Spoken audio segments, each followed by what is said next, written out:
bienvenido. Un gustazo estar con ustedes.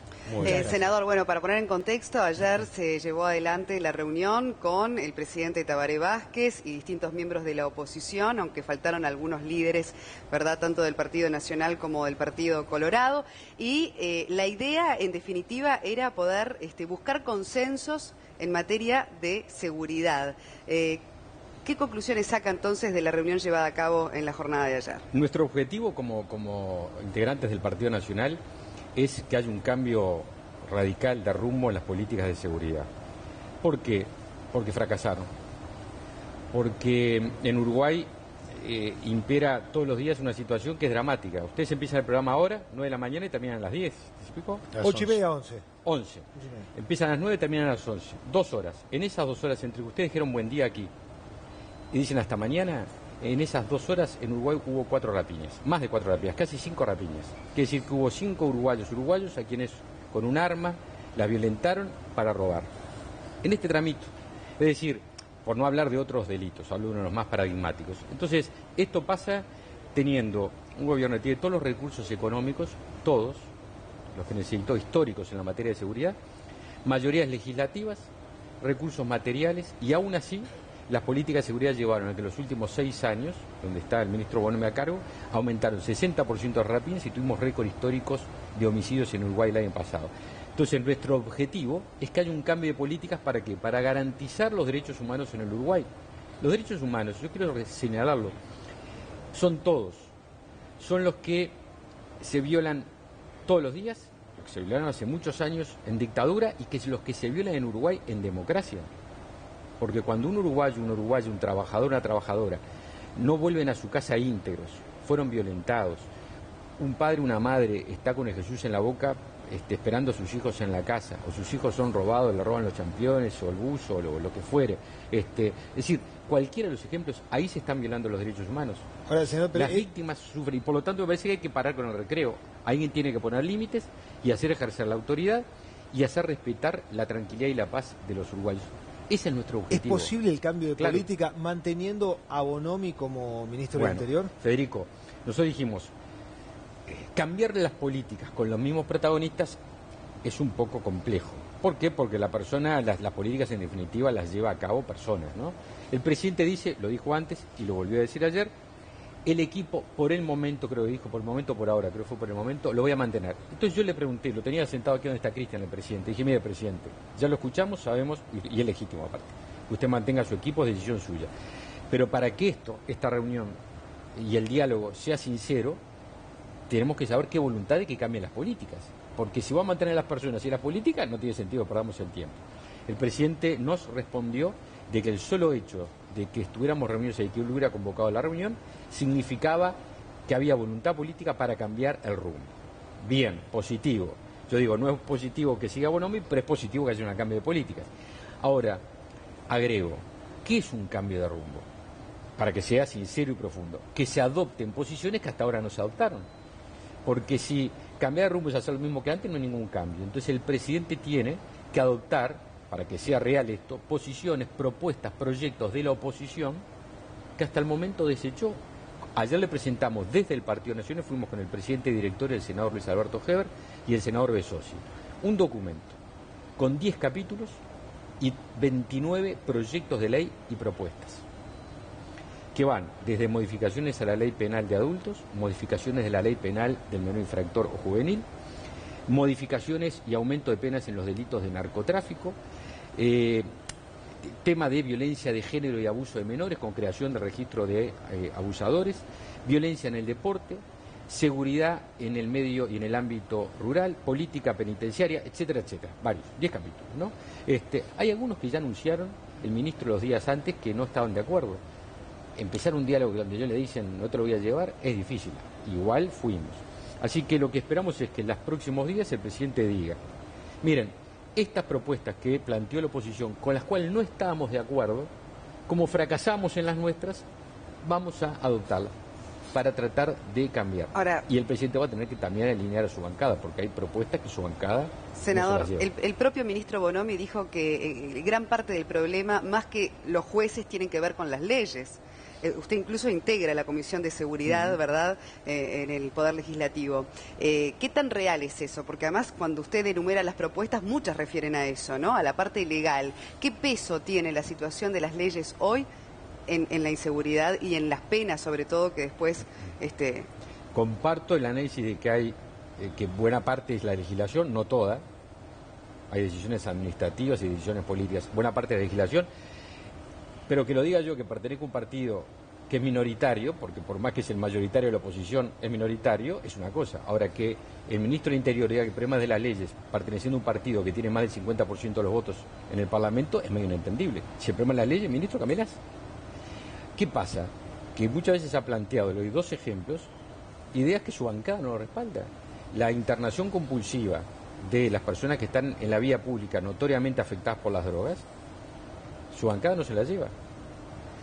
El aumento de que lo planteó la oposición y después lo adoptó el Poder Ejecutivo, duplicar las penas máximas para los menores infractores entre 15 y 18 años que cometen delitos gravísimos, homicidio, copamiento, secuestro, rapiña, etcétera, violación.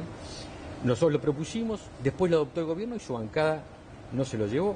Quiere decir que lo digamos nosotros, claro que hay que cambiarla, pero no tenemos los votos para cambiarlo. Ahora lo tiene que votar el gobierno. Si vota estas cosas, o si vota, por ejemplo, mantener los antecedentes, un menor infractor entre 15 y 18 años que comete un homicidio, hay que mantener los antecedentes. ¿Por qué? Porque 18 años y un minuto comete otro homicidio. Esa persona no es un primario. Actualmente hay una ley que es una leycita, digo yo, que mantiene por 2 años los antecedentes y de luego se borra si no comete otro delito. Entonces decimos, no, los antecedentes son delitos gravísimos, constituyen un perfil que es necesario que el juez tenga en la mano cuando analiza otro delito de la misma persona. Senador, la aplicación de algunas de estas medidas charladas ayer en el encuentro, ¿van de la mano con la reforma del Código Penal? Es decir, de alguna manera, más que ir de la mano, ¿se potenciarían una vez aprobada la reforma? Porque eso es algo que está para el año que viene recién. Cristian, la reforma integral es una cosa y las reformas parciales y el proceso penal es una cosa y la reforma del Código se puede hacer, como estamos planteando, parcialmente, artículos. Le doy un ejemplo. Si salimos de aquí y una persona le dispara, pasa un repartidor en una moto, un delivery, y un delincuente le pega un tiro, eso es un homicidio simple. Esa persona comete un delito que hoy en el Código Penal es escarcelable. Ahí se le pasa por la cabeza a una persona que le dispara a otro, puede estar, porque tiene una pena mínima de 20 meses de prisión, es decir, es escarcelable, pasa a ser inescarcelable a partir de los 24 meses. ¿Es entendible una persona que mata así, anda en la calle? Bueno, esto son cosas racionales. Cuando dicen no estamos de acuerdo con el agravamiento de penas, dice el Frente Amplio, ¿con esto no está de acuerdo? Esto, que el actual Código Penal sea más grave rapiñar que violar a un menor de 10 años, ¿es entendible? Está desactualizado, lógicamente. Bueno, pero entonces no nos pueden decir que no pasa por el agravamiento de penas. Asesinar a un policía, a un trabajador, chofer de taxi, de ómnibus, etcétera. Es decir, estamos planteando cosas que son lógicas. Que, por ejemplo, en violencia en el deporte haya un registro de violentos. Y que bueno, eso está vigente una ley de violencia en el pero deporte que esté en el resorte del Ministerio del Interior. El Ministerio del Interior dice, no, esto es resorte de los partidos, de los clubes. Yo les pregunto, a ver, Federico, tú que sos deportista, un clásico de 70.000 personas, ¿puede estar regulado, custodiado por patobicas? No debería. Vamos a dejarnos de misterio. Es un espectáculo privado porque está organizado por instituciones privadas, pero es público porque participa el público en algo que afecta, que compromete a un porcentaje importante de personas. Tiene que ser, ¿tiene autoridad un guardia privado para decirle, paz, usted no entre? No, usted no entra. Si viene uno de la Republicana y le dice, usted no entra. Claro. ¿Por qué? Porque usted, lo veo acá, las cámaras lo vieron, que estaba en la tribuna y el otro día se estaba haciendo loco. Bueno, pero aparentemente las cámaras o algunas de ellas no sirven para identificar culpables o responsables de algunos delitos. Y esto viene bien para preguntarle si ayer por lo menos se puso sobre la mesa, o en todo caso se comentó, y si no, ¿qué opinión tiene usted al respecto de esta especie de divorcio que hay entre el ministro del Interior y la Justicia, que ameritó cruce de declaraciones e incluso también algo inédito, explicaciones públicas con imágenes y todo por parte de los representantes de la Suprema Corte de Justicia? Ayer no se habló, hicimos un paneo en términos televisivos de las propuestas de cada uno, del espíritu y de estas cosas que estaba diciendo, pero le doy mi opinión. Yo creo que el ministro Bonomi es un gran explicador. Usted le paga el sueldo para que le explique lo que pasa. En la realidad, yo creo que en lo profundo usted le paga el sueldo para que él haga cosas que le hagan su vida un poco más segura, cuando sale de su casa, de su trabajo, etcétera. Él explica. Hace 6 años que explica por qué son los homicidios, por qué son los robos, por qué son las rapiñas, etcétera. Pero siguen creciendo, porque mientras explica, no hace, ¿no? Entonces, entre las cosas que dice es la culpa la tiene la justicia. Yo creo que la justicia, como los periodistas y los políticos, nos equivocamos todos los días. No hay institución ni ser humano infalible. Los infalibles andan arriba. ¿Ah? Ahora, que después de 6 años, el ministro Bonomi, yo nunca, está bien, pero ustedes como periodistas, nunca lo hayan escuchado frente a una televisión, una pantalla, y decir, ¿sabe una cosa? Me equivoqué. Yo nunca lo escuché. Todos los recursos económicos, todos los recursos materiales, mayorías políticas, y siempre la culpa la tiene el otro. Una vez el subsecretario, el hermano del presidente, dijo que cuando pasa algo es porque al que le pasa en algo raro anda. Senador, con respecto a lo que fue la reunión de ayer, concretamente, porque acá se habla de tomar medidas urgentes, y una cosa que a mí me llama también la atención, porque usted dice, finalmente la oposición acompaña más los cambios que el propio, ¿no?, que el propio partido de gobierno. Es decir, se los convoca a ustedes desde la oposición a conversar para obtener consensos, para poder sacar medidas urgentes, pero usted dice es dentro del propio gobierno donde hay mayor resistencia. Entonces, ¿qué podemos concluir? Y si finalmente hay consensos logrados para determinadas medidas que se puedan aplicar en el más breve plazo. Bien, Soledad. Nosotros eso lo queremos, yo traje acá, este es el resumen del documento que presentamos, donde están esos capítulos de propuestas y proyectos de ley. Y le planteamos también un método. Yo le dije al presidente ayer, yo estaba sentado, como le decía, al lado de él, le dije, mire, presidente, está todo bien, lo que no puede pasar es que al problema de la inseguridad le agreguemos la frustración de la gente viendo a políticos reunirse durante muchos días o semanas y no llegando a nada como ha pasado tantas veces. El presidente tiene un instrumento que solo el presidente lo tiene porque la Constitución se lo reserva a él, como titular del Ejecutivo, y es tomar todos los proyectos de ley en lo que hay acuerdo y decir, lo envío con un rótulo, que es urgente consideración. La urgente consideración implica que, como plazo máximo, en 2 meses y medio, se tienen todas las leyes que estén incluidas en ese proyecto. Entonces eso va a dar la posibilidad de que diga, bueno, los políticos se reunieron, llegaron a acuerdos y hay instrumentos nuevos. ¿Qué instrumentos tienen que ser? Obviamente no van a ser todos los nuestros. Sería una hipocresía ir a una reunión diciendo, me lleva todos los míos o no me reúno. Es una hipocresía. Pero creo que buena parte de los que están acá, que coinciden con otros de la oposición, pero que no coincidieron en estos años con el gobierno, deberían llevarse. El gobierno debería decir, insisto, como la cosa está tan mal y no he podido resolver esto, voy a recorrer un camino que hasta ahora deseché, que es el de llevar propuestas que me hace la oposición, que yo no las quise, las negué, y que bueno, si las mías no anduvieron, de repente la de esta barra... ¿Pero la bancada anda. Frente Amplista acompañaría entonces? Eso lo vamos a ver en los próximos días. Hay ejemplos que demuestran que no. Por eso le digo, no solo tiene que hablar el presidente con la oposición, tiene que alinear a su partido, que hasta ahora ha dado muestras, e incluso gente de su propio gabinete, que no le lleva cosas que él plantea. Pero eso no es resorte nuestro, eso es resorte del presidente y su partido. Ahora, senador, cuando el presidente dice cambio de rumbo, ¿solamente se basa en aceptar las propuestas que le lleguen o habló de otras movidas concretas en función del tiempo próximo? Está bueno. También presentó las suyas Claro, el gobierno, ¿no? En la por eso reunión, decía, digo. Está bien ampliarlo. Cambio de rumbo significa, para mí, ¿no? Adopto posiciones que hasta ahora no adopté. Eso es lo que dice, iba por acá y ahora voy por allá. ¿Qué posiciones? Algunas, pocas, muchas, las que fueran de la oposición y que había desechado, y otras nuevas, que no planteó ni la oposición ni yo. Pues es legítimo, claro. Puede ocurrirse ideas nuevas, está bárbaro. Pero eso significa, lo que claramente, lógica pura, no significa seguir por el mismo camino. El mismo camino nos lleva a donde estamos. Hay que cambiar, adopto posiciones de otros y creo otros instrumentos. Eso es lo que vamos a saber en los próximos días. No puedo adelantarme porque yo no voté al doctor Vázquez, pero es mi presidente. Yo tengo un porcentaje, es decir, expectativa, de decir, bueno, va a cambiar efectivamente. Balconeándola de afuera, digo, fue saludable el encuentro, fue una reunión positiva. Si las ideas se ejecutan, las nuevas son sin fotos, sin cámaras, sin el perfil bajo, ¿no?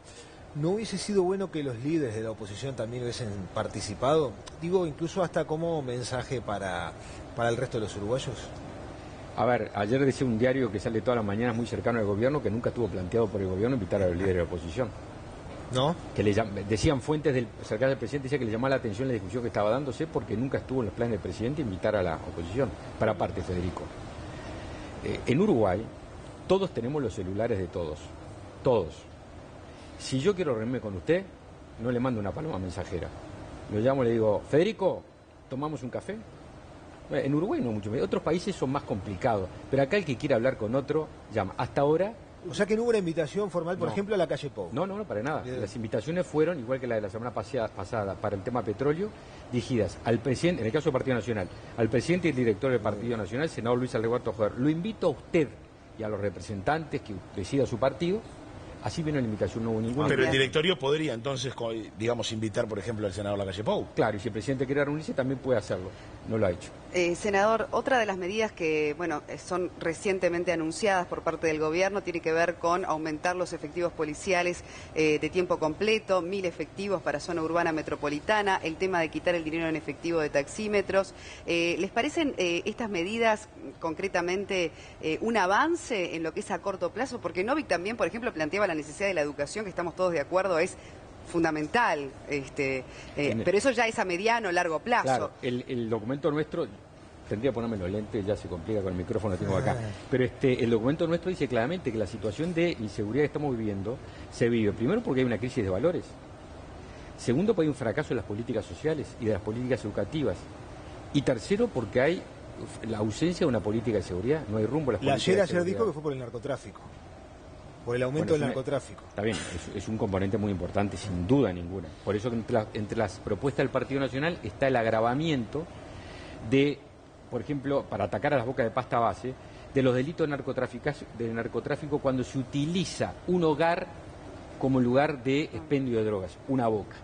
¿No? Que eso, ¿por qué? Porque eso establece una limitación a un precepto constitucional que es el de que el hogar es un sagrado inviolable, ¿no? Y que es una limitante para ir contra las bocas de pasta base. Entonces decimos, muy bien, está ese precepto constitucional, pero ya le decimos, aquel que utilice un hogar para hacer una boca de pasta base, sepa que cuando lo agarramos va a ser un delito inexcarcelable. Bien, pero volviendo al tema que es el de las medidas concretas, le decía, los 1.000 efectivos en la calle, quitar el dinero en efectivo, digo, porque es lo que la gente puede, es lo tangible para cada uno de nosotros al momento de salir a la calle. El aumento de patrullaje nos Usted decía 2 rapiñas por hora, sí, entonces, ¿qué medidas cree que serían fundamentales en ese sentido, ¿no? En el poder palparlas apenas salimos de nuestros hogares? Nosotros planteamos en modificaciones a la ley penal algunas normas que son, como les decía, que hacen a los delitos concretos que se cometen todos los días y algunos que hacen al procedimiento policial, por ejemplo, de dotar a la policía, aparte de lo que significa el tema de recurso económico, de dotarlo de algunos instrumentos tecnológicos que lo permitan reprimir el delito, dispositivos de represión del delito, dispositivos eléctricos, balas de goma, etcétera, que no letales, que permiten disuadir y reprimir el delito. El aumento del patrullaje también, por eso yo aplaudo y lo respaldamos. Este aumento de patrullaje que esperemos que dé frutos. Todo lo que sirva para disminuir este tipo de violencia y delincuencia lo apoyamos, por una sencilla razón. Hay 2 formas de ver la acción política: la de la excelencia, la de tratar de ser mejores cuando las cosas se hacen bien, o de la de tratar de que todo vaya mal para así me eligen a mí. Cuanto peor, mejor, que es una posibilidad, es de lo peor de la política. Si yo quiero que a todo el gobierno le vaya mal y por tanto a todos nos vaya mal, para así dicen, esto le formal elijo a estos, es la mediocridad en la política. O la otra forma de decir, mira, estos hicieron las cosas bien, yo voy a trabajar para hacerlos mejor. Entonces, si hay cosas que se hacen bien, bien, las aplaudo. Y vamos a... ¿Hizo algo bien Bonomi en 6 años? ¿Eh? ¿Hizo algo bien Bonomi en 6 años? Por supuesto que tiene que haber hecho cosas bien. Si esto le va bien, yo lo aplaudo. Pero, ¿cuál es el misterio? Por eso le estoy diciendo, me parece que en la ecuación no le da positivo, porque se le aumentaron 60% las rapiñas y récord histórico de homicidios. La verdad que para tener todo lo que tuvo, el saldo fue negativo. Eso no quiere decir que el 100% de las cosas fueron negativas. Le doy un ejemplo. Nosotros estamos de acuerdo con el ministro Bonomi cuando adoptó la propuesta de duplicar las penas máximas en los menores infractores en los delitos gravísimos. No se la llevó el Frente Amplio. Estamos de acuerdo con la internación compulsiva de personas que están bajo el efecto de las drogas en la calle. No se la llevó su partido, no nosotros. Eso estaba bien. Senador, ahora, por último, para redondear rápidamente, ¿qué va a pasar con la post-reunión, digamos, que se llevó a cabo en la jornada de ayer? ¿Ahora se presenta este documento? Bien, yo tengo el presidente se quedó con el planteo nuestro, nosotros nos quedamos con el planteo del presidente y quedamos en juntarnos en 8 o 10 días. Una nueva reunión. Para avanzar. Bien. Ahí vamos a saber la profundidad de los cambios. Si el presidente dice, adopto posiciones que había desechado y que plantea la oposición, ahí hay un cambio de rumbo. Esperemos que sea así. Estaremos pendientes de eso. Entonces, senador Javier García, muchas gracias por acompañarnos esta mañana. Que tengan buen día.